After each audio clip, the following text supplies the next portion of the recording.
What's going on, everybody? Welcome back to my tiny garage. My name is Jared, and it is a windy fall day out here. We got our windsock on, so hopefully we're going to be doing okay today, but it is blustery, up to like 50-mile-an-hour gusts, I think is what they were calling for. So we're going to have to hold on to our tools in this adventure. But on this video here, I have a Bobcat zero turn that's in for a little bit of repair. We have a oil leak issue. Now, this was in here before for me. I just never did a video on it. And at the time, they had just a steel oil unload over here. And like a little steel spout that came out that they were using to get the oil out. And that was really loose, and that was leaking all over the place. So we put a soft line on it, and that seemed to fix that oil leak. But that doesn't really seem like that was the only oil leak. Of course, that's usually how it goes, right? So as you can see if it sitting here parked like this, well, you can see all that oil come down here, and it's dripping down there, as you can see. I think it just dripped there just now. But where that's coming from is up under here. I don't know how well you can even see it. Oh, that's all wet up down in there too. And I think what we have going on is we have I'm going to assume a main seal leak. I'm going to assume the on a vehicle you call it the rear main seal. This one here I call the bottom seal or sump seal. I'm going to assume that seal is out, and we need to fix that. But I believe the easiest way to go about that is probably going to be pull the engine out. So that's not going to be a super easy feat. Well, it should be pretty straightforward and easy, but it probably will take just a little bit of time. So in this video, we're going to see about yanking that engine out and seeing if we can find that oil leak. Hopefully the bottom of the case isn't cracked or something like that. But yep, so that is the adventure here today. So let me get this camera set up, and I guess we'll start right into it. It'd be nice not to pull off too awful much, but I think probably to make it easier, we will end up pulling off some of this outer guarding though.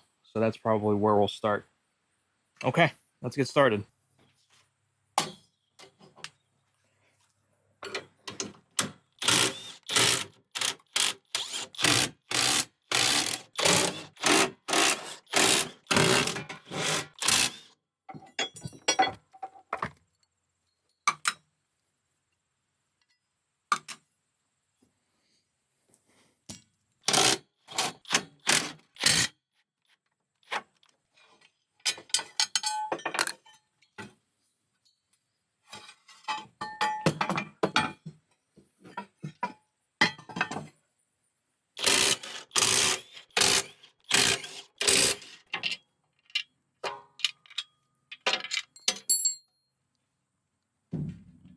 Next place we'll go to is getting our throttle and choke cables disconnected. Take off our air box to be able to do that. There we go. Just be a matter of taking out, oops, stay up there. Just be a matter of taking out these little clasps, these little clamps. And they should slide right out.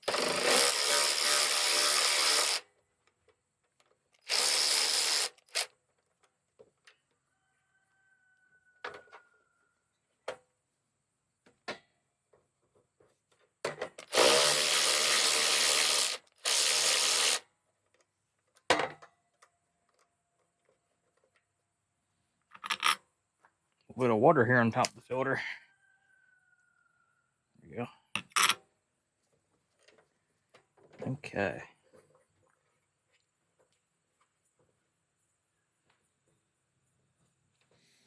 All right, cables are disconnected. So for the moment, let's just go ahead and throw this cover back on.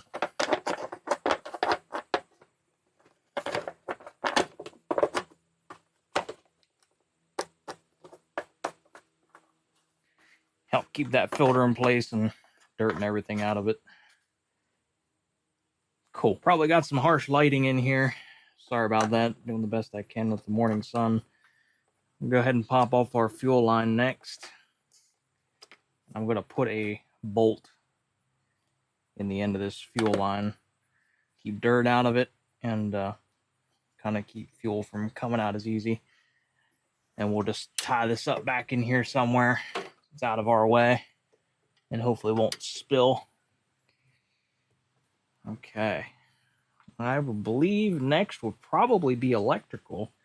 And then the main mounting bolts. And I believe this thing might be about ready to pull out of here then. Got our main harness plug right here, which will just pull out like that. And we have our ground on the engine block right above it.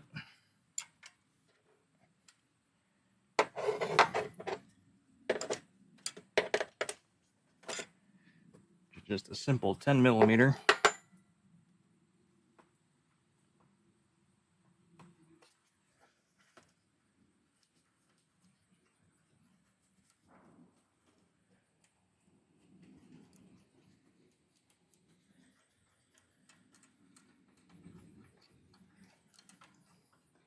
That is a long grounding bolt. Look at that thing, man.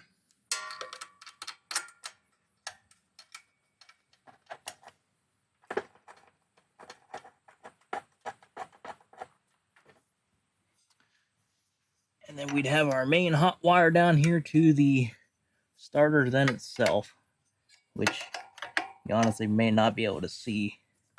It's pretty hidden down in here. Yes, of course, the battery is disconnected. We did our due diligence there, and we did disconnect that. This wire is...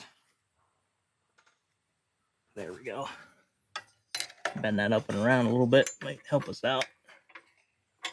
Get the thing loose. There we go. Starter wire's now loose. Should just drop right off the bottom. Apologize if you can't see, guys. There's a lot of stuff in the way here. But I'm just pulling the hot wire off the starter right now. Getting that down and off there like so.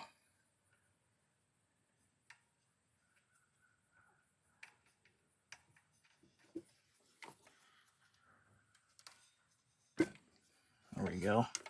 So I believe all the wiring should be disconnected. Looks like it all should be disconnected now. Okay, I'm going to say probably the clutch on the bottom and then the main mounting bolts. I think this thing should be pretty much loose then. All right, looking up underneath here, next thing we'll do is we will remove this clutch. Let's see how easily this will drop down for us.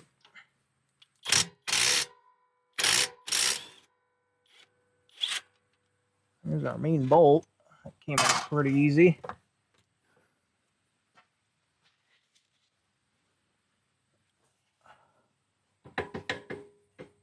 Now, will our clutch come off of there easily or not?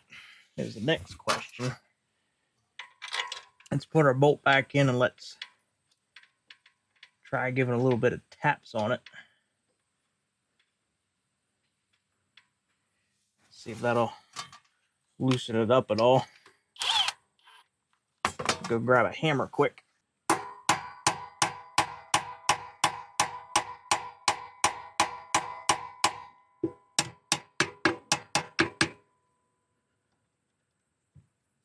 There, it's loosening up.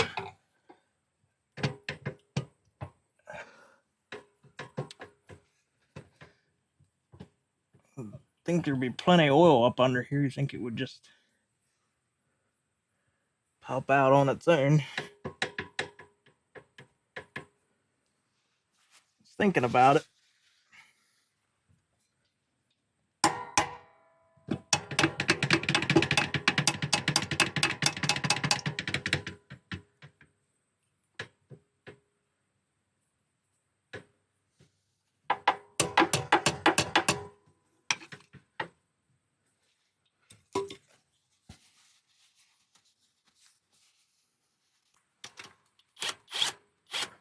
I think we're getting it now. It's slowly wanting to slide off. Getting the pry bar up in the top there. Seems like there's enough oil on it that thankfully it's wanting to slide off here. Otherwise, this was going to be a real challenge. Yep, there it comes. We're going to hold on to everything.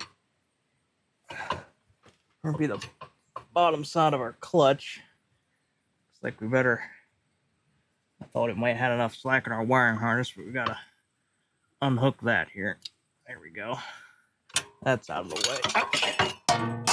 Yeah, there we go. Everything's flying apart. That's okay, I guess. Let's see if we can get this belt off of here. Ugh.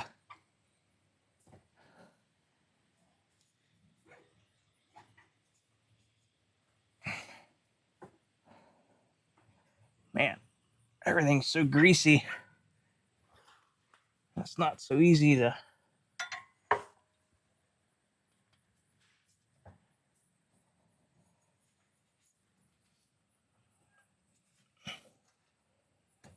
grab onto things. There we go. Here's the belt, and there's the other pulley. Oh, okay. Very good. So you got mounting bolt, mounting bolt, mounting bolt. It looks like we're missing one there. So I don't know if it's broken off or just missing. Okay. So let's see if we can get them out of there.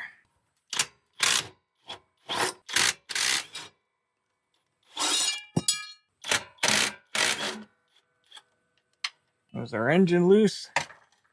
Yep. Would appear like our engine's loose. All right. Let's get set up to pull it out now.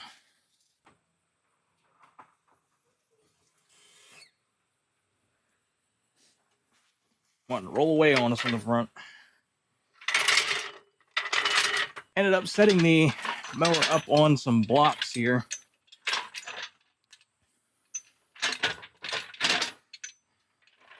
And hopefully we can get our engine hoist underneath of this.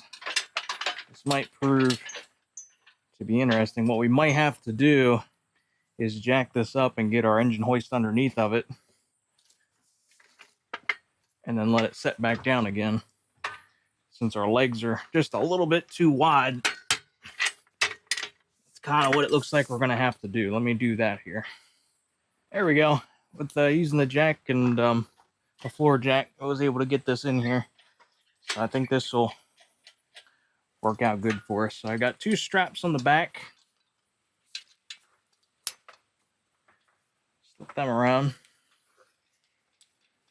And then I got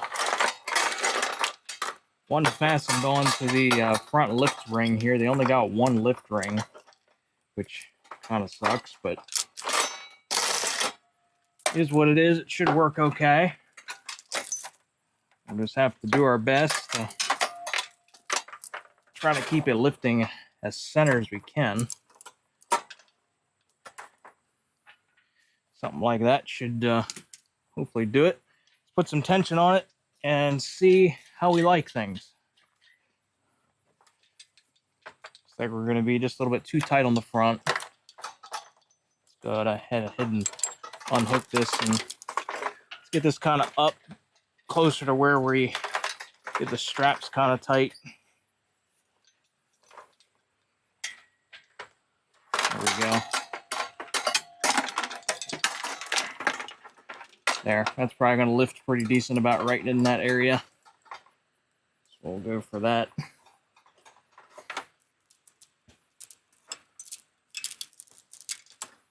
Okay, let's see how she lifts out of here.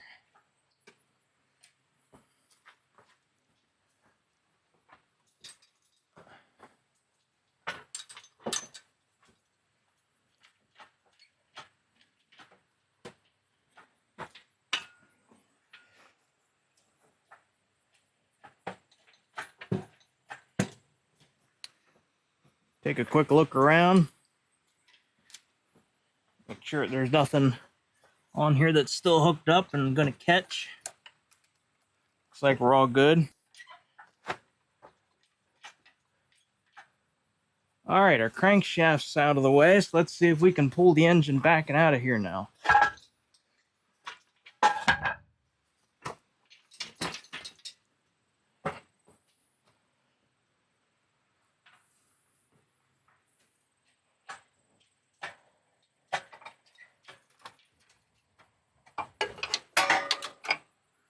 Perfect. That's looking good. Now that everything out of the way, I believe we can let our machine down. So we'll let our jack down a little bit.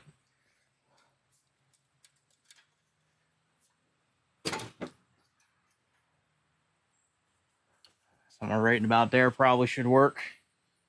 All right, with our engine out, let's take a look and see if we can spot any kind of a problem. A lot of oil. Oh yeah. Look at that seal. Let me get a flashlight. You might be able to see it better than if I do. Yeah, look at that seal.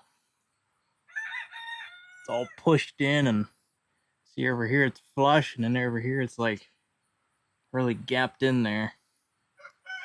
That seal is absolutely destroyed. Okay. Well, that answers our question. And at least to be an easy repair. Well, that was pretty straightforward. Apart from a lot of work to get it out, this is really a pretty easy job. So I will have to get this seal on order, and we'll have to come around to replacing it and reinstalling it on our second video. So stay tuned for part 2. And if you're not subscribed, make sure you are subscribed so you don't miss that part 2. Drop a like down below if you like the video. It does help out the channel. Any questions, comments, feel free to leave them down there below. Love talking with you guys. So with that, I'm going to order this seal, and we will see you in part 2.